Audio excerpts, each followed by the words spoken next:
So this one's a bit different, and this has been on my mind the last couple days. I realized when I was 32, maybe, around there, I'm 40 now, that I think I've pretty much been scared of other men for the majority of my life.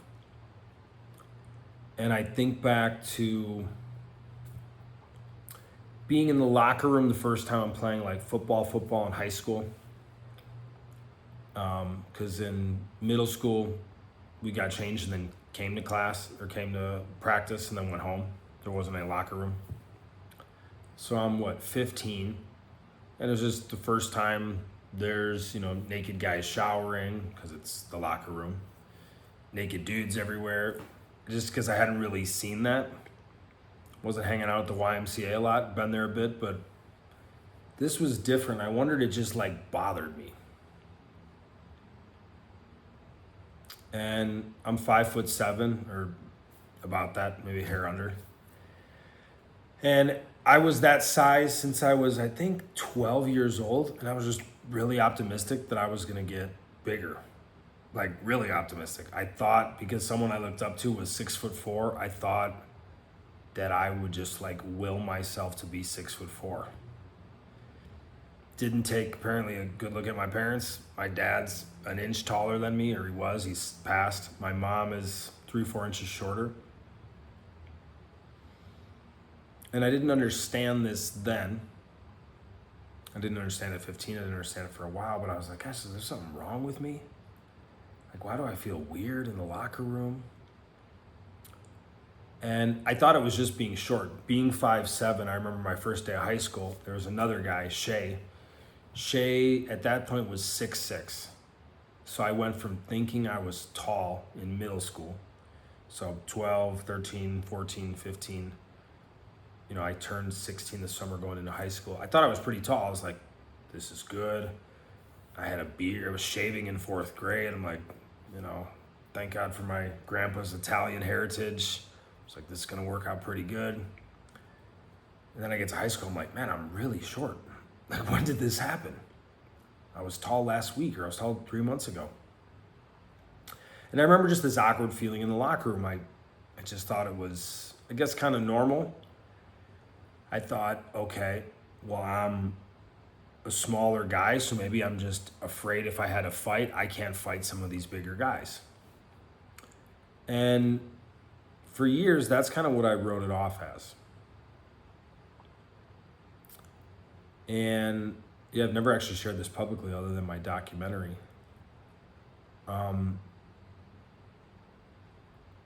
Years later, I was in an ayahuasca ceremony, not my first one, after a couple years. And the ayahuasca had asked me, it said, or said something like, are you ready? It's never said something quite like that. And I'd had, experience at that point. And I remember going oh, that feels like brace yourself. I was like, shit. And I remember the first thing went through my head was, no, I'm not ready. And then I was like, this is why I come to these ceremonies, to learn, to discover things, to grow. So I said, yeah, I'm ready. And I saw myself as a kid being molested by a priest. And I wasn't really open to that. I just immediately closed it down. And I went back to ayahuasca, I don't know, 3 months later, 6 months later. At that point, I was doing a lot of retreats now, which I do maybe once a year, meaning it's multiple ceremonies in a row. So of those 4 ceremonies in a retreat, first 2 ceremonies are normal. Another one comes up. It was like, hey, that thing we showed you, a few months ago, that actually happened. This is something you need to look at and heal. I was like, no, it didn't. No joke. I spent 2.5 years going and having some experience like that. 3-6 months later, that would come up. Wouldn't come up every time, but it would come up like, hey, this is really going to help you. You need to address this. We're not trying to tease you or test you. This is real. Went to another shaman, different family, different ayahuasca, different lineage. Showed me the same thing. And then it asked me questions in a way that it's amazing how these plant medicines work when you're in the right place and you're open to looking at yourself and working on yourself. Because it asked me so perfectly these different things. And it was like, well, how would this, I won't bore you with the questions. It's like, how would, if this, it's not true. But if it was true, if this happened to you as a kid, how would it impact you in relationships? Yeah, it's not true. But if it was true, how would this have impacted you with sex? How would this have, and it kept doing that. And I was like, fuck. Like, wow. And I left there about 90% sure that happened. Not because it tried to convince me, because I started to kind of have memories or have things come up. And I was like, man, if this actually did happen, I need to do something about it. And I went into this place of, almost like a depression for a month, which isn't a place I go into. Sad, pissed off, frustrated, all that, but like to be where I didn't see a way out, where I thought something was wrong with me. And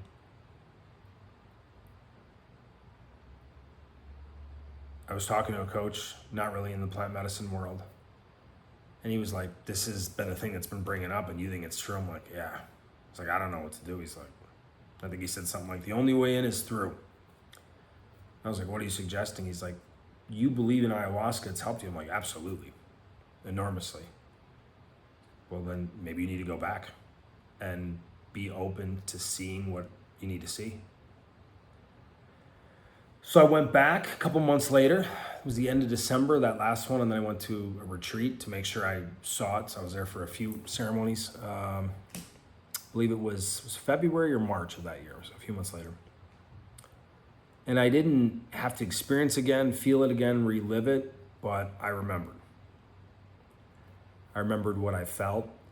I remembered the energy. I remembered what was coming from that priest. Remember, it didn't seem like it was about pleasure. It was more about domination.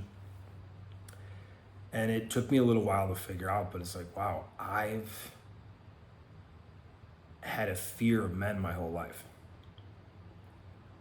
Like, I've felt, and it's a weird thing because I'd never said it out loud, like I've had a feeling in the background of unsafety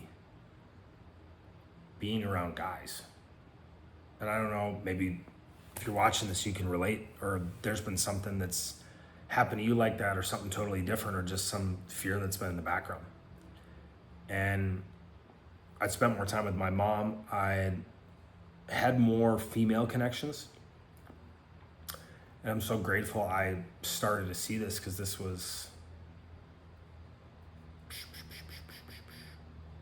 how many years ago? Started 6 years ago. And I like dealt with it a few years ago. And I've talked to a lot of guys, and especially people that have done medicine or, different regressions.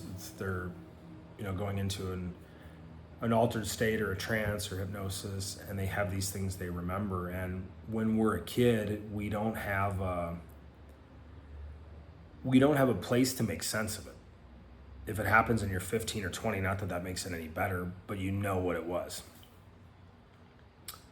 And to be sexually abused as a 5-year-old, my first couple weeks of, kindergarten, multiple times, it impacted me a lot. And the main reason I talk about it is because it takes the power away. And the other main reason is because it gives other people permission to look at it, to do their own healing, their own inner work. Because I've seen people that are aware they've had something like this happen, and it's come up,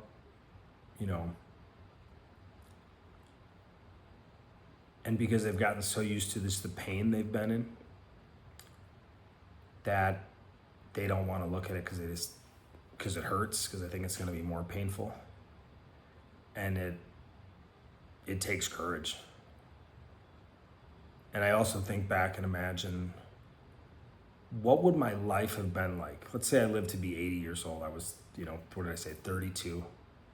If I went another 50 years somewhat hiding, being afraid of men, thinking, having this something inside me, well, it's like, well, I'm short, but I'll fuck you up. I'll fight back. I can stab, I can shoot, I know how to use weapons. And to realize that wasn't strength, or that wasn't toughness, that was fear and hurt directed outwards to protect myself. So, not sure why, but something felt strong on my heart the last day or two to share this. And if you're a guy who's felt uneasy around men, or maybe he doesn't have many male friends and you don't know why, I'm not suggesting that everyone has had an experience like this, but I think male or female, when we push another gender away, whether it's our own gender or the opposite, it creates a dysregulation, a disharmony in us.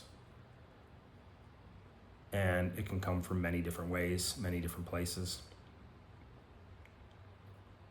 And yeah, the biggest piece of advice or perspective is you got to do something.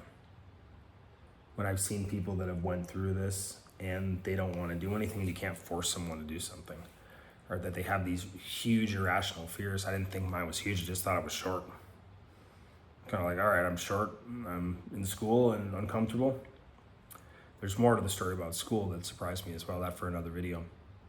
But to look into it and do something, and the biggest thing I'll leave, to trust that it's coming up for a reason. If this video found you, and I don't know how you found it found you, our bodies, our unconscious minds, however you want to say it, when something is in a place to be processed, to be safe, to be healed, it comes up, which can be weeks before someone's first coaching session, can be a week before their ayahuasca, a week before or during a seminar they signed up or a workshop. I've seen it so many times. I heard someone say it more than a decade ago. I'm like, that can't be true. But also to trust that it's coming up, and to know that, man, you have something that's really shaped you,